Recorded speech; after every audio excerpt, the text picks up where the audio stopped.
Hello and welcome to Glasgow Rangers Nation with me, your host Owen James, the channel that brings you all your latest Rangers news, guys. Look, we are going to talk a little bit of something we probably don't want to talk about. The fact that financially, after Celtic announced their profit today, Rangers are absolute light years behind our Glasgow rivals. As the banner says at the bottom, the Espanyolification is happening. That's what's the facts. So obviously Rangers, as we know, made an operating loss of about £17 million, lost about 17 million. Even though turnover was up, losses were at 17 mil, which is pretty poor and sort of demonstrates a real financial mismanagement of the club by the present board. In terms of where we're at, where we're at with this whole situation. Like I said, the profit that Celtic have announced today is as follows. Celtic have announced a pre-tax profit of 43.9 million, up almost 12 million from this time last year. And the Parkhead club still have 65 million sat in cash reserves in the bank, despite breaking their transfer record twice. And what did we sign in the January transfer window? We signed a bomb scare defender who looks about as much use as a chocolate fireguard.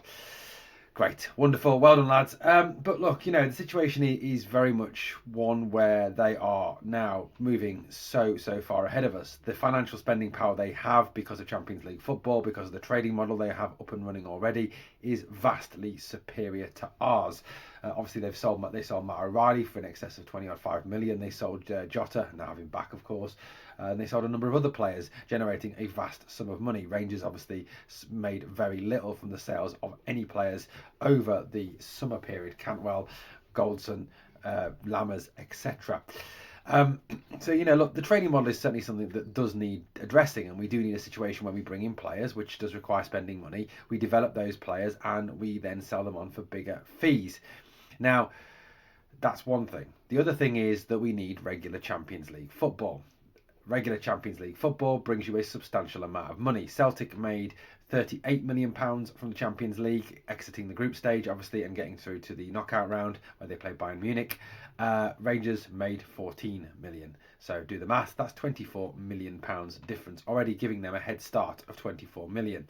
And yet I hear from Rangers fans, but Rangers Thursday night's the best. We don't want to be in the Champions League because we get gubbed in the Champions League. The Europa League's our standard. Well, okay, if you're happy to be second fiddle to Celtic for the rest of time immemorial, for Celtic to win trophy after trophy after trophy, and us to be basically Espanyol to their Barcelona, to be a bigger version of Aberdeen, then you carry on with that narrative that that the Europa League is our standards and that Rangers Thursday nights are greater than any Champions League Wednesday or Tuesday night. As Chris Boyd said when he spoke about this, give me peace. Absolutely give me peace. It boils my blood when I hear Rangers fans talk like this, because it just smacks of accepting mediocrity. It accepts of being a loser. That's what it accepts, being a second-rate loser. And I don't want our football club to become that. As someone who watched this club under Graham Souness, Walter Smith, Dick Advocat, Big Eck, this is not a football club that is a club that accepts second best, but with the mentality of some fans, the infection that is within our club of the happy clappers, what's what we are in danger of becoming. We are in danger of becoming Espanyol to Celtic's Barcelona, 1860 Munich to their Bayern Munich, a bigger version of Aberdeen in this league, a team that used to win cups and trophies but no longer does, because the league is dominated by one team and one team alone. So, if you find yourself in that kind of little camp of I'd rather play in the Europa League than the Champions League, well, you're quite happy then obviously to always finish second to Celtic and never ever catch them up, let alone go past them. So, Champions League football is absolutely necessary to get that money and to get back on to start to move back towards an even financial footing. And I understand that if we are in the Europa League this season, we win it, we get through to the Champions League. Get that, 100%. But that's not what I'm arguing. What I'm arguing is going forward from this day, if I see one comment about but we're in the Europa League this year and we win it, we get the Champions League, bet you won't be slagging off the Europa League then. No, that's not what I'm saying. What I'm saying is, if we're in the Europa League season after season after season after season, then that will lead to a situation where they are gaining 24, 25, 30 million pounds on us every single season and moving further and further and further ahead of us. if you take a 5-year period, if they make 30 million more than us over a 5-year period, they will be 150 million pounds better off than we are from playing Europa League football. Just think of it in that sort of term. Think of it in that sort of terms. Over 10 years, 300 million. Yeah, okay, right. Accept Europa League football if you want. The other thing, obviously, is to get the trading model up and running. You know, stars like, for instance, Hamza Igerman, Nicholas Raskin, you know, looking at continuing to develop them, moving them up, getting them better, and then obviously selling them on for big fees. Now, that obviously relies on them continuing to develop. It also relies on them being well coached, which, you know, at the moment is a major issue because of the fact that, excuse me, that we have a manager who is way out of his depth. A manager who is simply one of the worst managers in Rangers history. You know, as a number of people have commented, you know, this guy has not made any progress with this team. This team is not getting better. This team is merely winning games in Scotland because of players, because of the fact we have players that are substantially better than the opposition. You know, Clement constantly cites when it comes to Europe and when it comes to Celtic that they have different checkbooks to us. They have more money than us, and that's why we struggle to beat them. Yet, when we are struggling to beat the likes of St Mirren and Hibernian and St Johnstone, Kilmarnock, he doesn't seem to see that it works the other way around, that we have substantially more money than they do still. You know, he is just brain dead though. So, you know, the situation is that is where we're at as a club.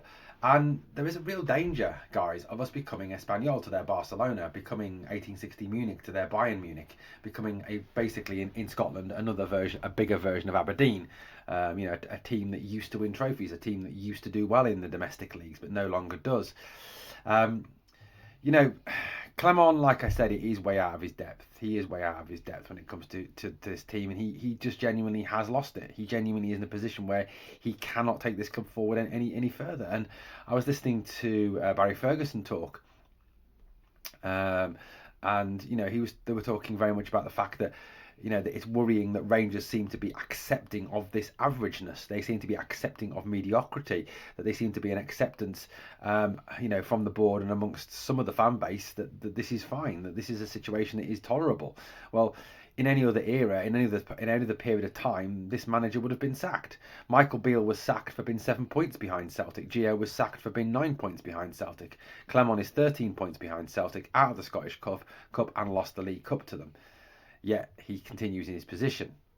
Now, I think fans need to know, have a right to know, why he is being backed. Why is he still in a job? Why do the board think he is the man to take this club forward when the signs on the pitch are that he is not the man to take this club forward? You know, like I said, we need to sort a hell of a lot out of this football club. You know, we need to sort the board. The board need to be gone. We need new investors. We need new investment from outside of the club to come in with a fresh pair of eyes to put things right financially and to move this club forward. FFP, PSR, I get that, but there is a certain percentage you can spend within that, so the owners can, with soft loans and with loans, obviously help to move the club forward in that initial period. And sometimes you have to speculate to accumulate anyway to raise your external revenue streams. Also, for example, as well, like I said, regular Champions League football is needed to make sure that we are gaining in that extra 24 to 30 million pounds that Celtic are getting, and that trading model needs to be up and running. Only when all three of these pieces are in place do I honestly believe that, well, actually there's 4 pieces. Sack the manager. Once we have a new manager who is actually a good coach, and those other 3 elements that I've just mentioned are in place, then the club, I believe, can move forward and can compete with Celtic back at the top of the Scottish Premier League and at the top of the Scottish game. I honestly believe with the fan base, with the club, with the status of our club, we have the ability to pass them easily. But that's where we're at. And like I said, I just wanted to come on and make this video because I was kind of, when I read that fact about the Celtic's profit, I just thought, this is dangerous. This is turning into a situation where they will move well out of our grasp, and we will become a team that is just talked about in the same breath as the likes of Dundee United, as the likes of Aberdeen, as the likes of Hearts and Hibs in this country, and that is not right for a club like Rangers. Thank you for watching Glasgow Rangers Nation, guys. As always, on the way out, please smash the like, please obviously subscribe, share and comment, all those good things. Thank you for watching. We are the people.